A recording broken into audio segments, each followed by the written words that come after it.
مرحبا يا جماعة، كيفكم؟ شو اخباركم؟ ان شاء الله تكونوا بألف خير. منطقة قريبة كتير لمنطقة العتبة. العتبة هي أكبر سوق تجاري. رح نصوركم الجامع جوا، من جوا ومن برا. الشكل الخارجي للمسجد عن الكخير يلي اسم المسجد على اسمه. أكبر إيوان يلي هو إيوان القبة. لا تنسوا تشتركوا بالقناة وتعملوا لايك.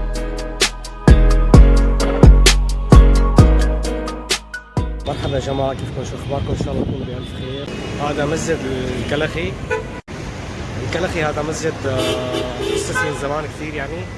هلا حكي لكم شوية تفاصيل بس نفوت على الجامع ونحكي لكم شوية تفاصيل ونورجيكم الجامع من جوا. ان شاء الله يعجبكم. مو ان شاء الله يعجبكم، اكيد لازم يعجبكم يعني. هذا بيت الله. الله يحفظكم جميعا.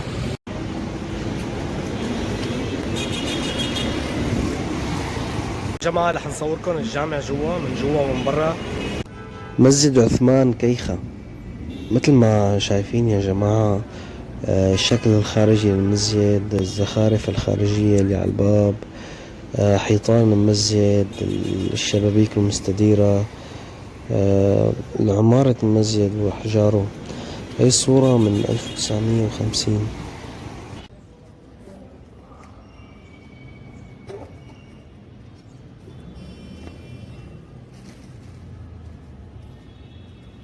اللي بنى مسجد هو الأمير عثمان الكخير يلي اسم المسجد على اسمه. وبني المسجد سنة 1734 ميلادية. ومثل ما شايفين عمارة المسجد، العواميد يلي داخل المسجد. هذا المسجد تقريبا عمره أكثر من 280 سنة تقريبا يعني. مثل ما شايفين يعني كل شي بالمسجد تاريخي. الحيطان، كل شي تاريخي بالمسجد يعني. كل شي بذكرنا بالتاريخ القديم، بالحضارة الإسلامية. مثل ما شايفين هون المحراب الرخامي والزخارف الهندسية اللي فيه. يعني مسجد ما شاء الله كان.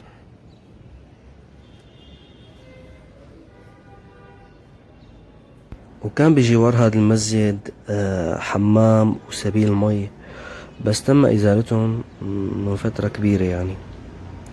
مثل ما شايفين العواميد يلي قائم عليها هذا الإيوان. طبعا المسجد بيتكون من 4 إيوانات، وهذا الصحن تبع المسجد. شوفوا هلأ صحن المسجد، وهي إيوان مواجهنا في باب تاني للخروج. مكون من 4 إيوانات مثل ما شايفين. وصحن المسجد أكبر إيوان يلي هو إيوان القبة يلي نحن هلأ عم نمشي فيه. مثل ما ملاحظين الفوانيس يلي فوق. اللهم صل على نبينا محمد. طبعا مثل ما ملاحظين انه في كتير ضجة زمامير سيارات، ضجة الشارع. بتحسوا فايتة لداخل المسجد. والسبب انه المسجد بيقع عن تقاطع شارعين اللي هن شارع الجمهورية وشارع قصر النيل. شارع قصر النيل. مثل ما شايفين هاي الليوان الثاني يلي بالصدر. في هون سقيفة من الخشب، وفي هون فوق الحيطان من الخشب. مو الحيطان، السقفية من الخشب، الحيطان من الحجر مثل ما شايفين. وهذا الإيوان اللي بالصدر. في إيوان تاني، هذا الإيوان الثاني كمان. في إيوان رابع. يا جماعة وصلنا لنهاية الفيديو. طبعا أنا فتت لجوا وورجيتكم الجامع من جوا. الجامع كتير حلو وبذكرنا بالتاريخ، بتاريخ الدولة الإسلامية، والله يحفظ هالحضارة. بتمنى تشتركوا بالقناة ولا تنسوا اللايك وتكتبوا لنا تعليقات حلوة. يا جماعة رايحين نشوف النصب التذكاري اللي بالساحة.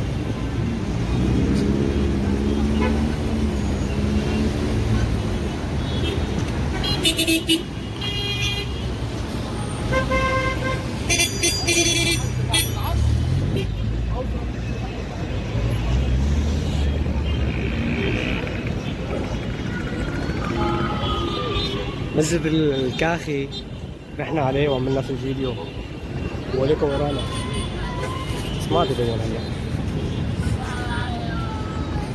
كيف نورته.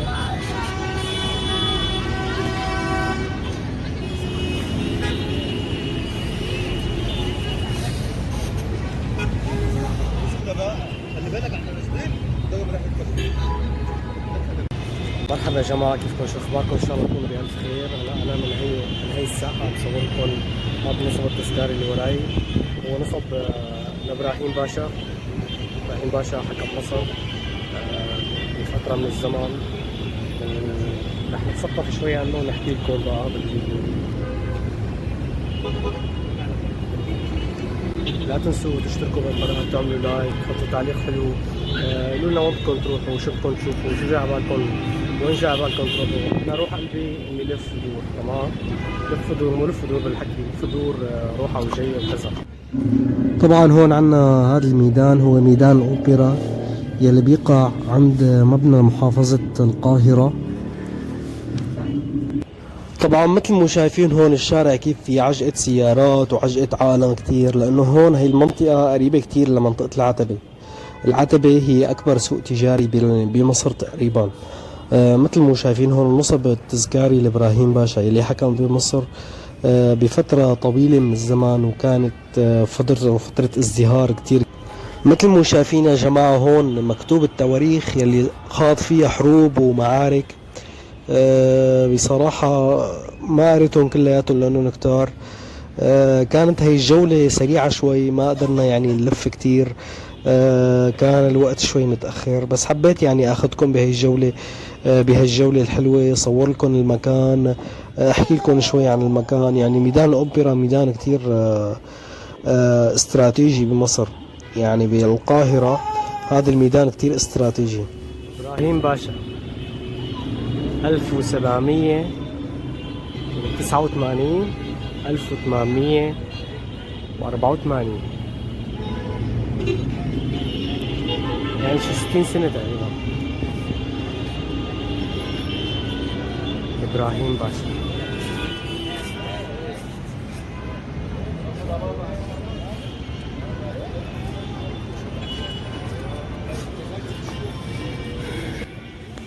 طبعا هذا المكان اللي هو ميدان أوبرا كتير كتير قريب من جامع الكلخي أو الكيخة، يلي عملنا فيه جولة قبل شوي، وكنا عم نعمل جولة فيه وصورنا الجامع من جوا ومن برا. المسجد كتير ما شاء الله، وكان يعني نصب حضاري، مبنى حضاري، يعني مسجد، يعني بيت الله سبحان الله. كل بيوت الله يعني موجودة حوالينا، بتلاقي لها ميزة خاصة. شو رأيكم بهالجولة؟ يا ريت يعني تشوفوا الفيديو كامل، تعطونا تعليقات حلوة.